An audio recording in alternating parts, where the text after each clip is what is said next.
Hello, welcome back for Unit 7 of our Modern World course here at Waldorf University Online. And as we get into Unit 7 here in the video, we're getting closer and closer to the end of the course, so I don't have a ton for you. We're going to talk about our last skill, which is empathy and moral judgment. We're going to talk about the Unit 7 discussion board question. We'll talk briefly about your Unit 7 essay.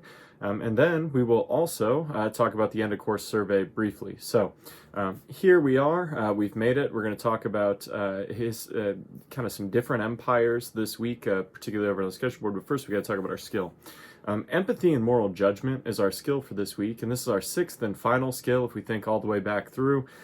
We've been working on these since the second week of the course, and now we've made it to empathy and moral judgment, which is kind of how people in the past thought in relation to how we think today.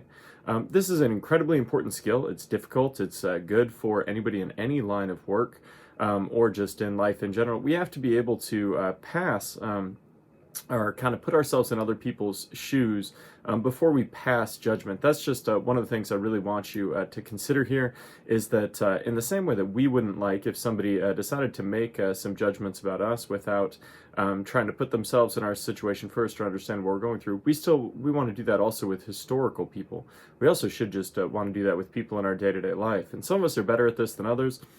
Some of us can practice these things more, but I think an honest intent is the first step towards empathizing a little bit better.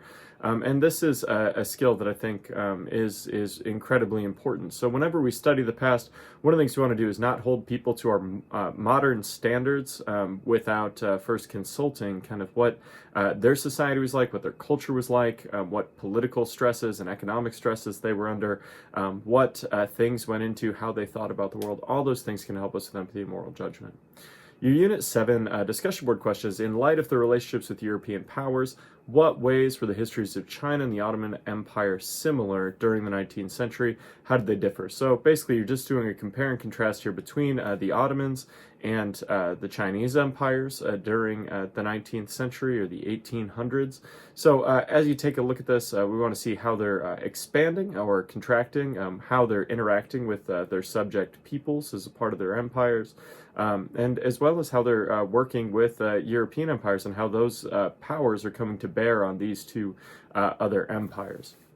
You do also have your Unit 7 essay. Unit 7 essay, you're looking at motives for imperialism. So as we do this, you want to select one of 5 motives that we have listed there. You can obviously talk about some of the other ones, but I want you to have a primary focus in this piece where you're talking either about economic factors, talking about exploration or exploratory factors, ethnocentrism, political factors, or religious factors. Now, all of the kind of exploratory powers talked about these different things and maybe even put them all on their lists of why they were doing the things they were doing.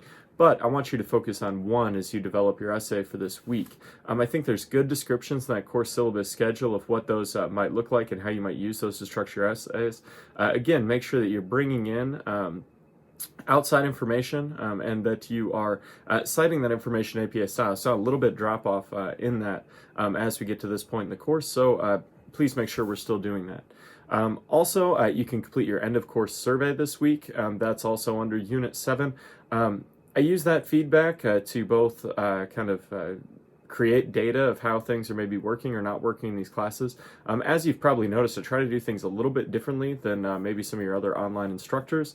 And I would appreciate you taking a couple minutes to fill that out, even though I know you're busy.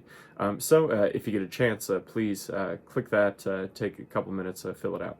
Otherwise, I don't have a lot else for you this week. Make sure you're communicating. If we have different things going on, take a look at Unit 8, see what we have coming next week, and let's finish out the course in the best way possible.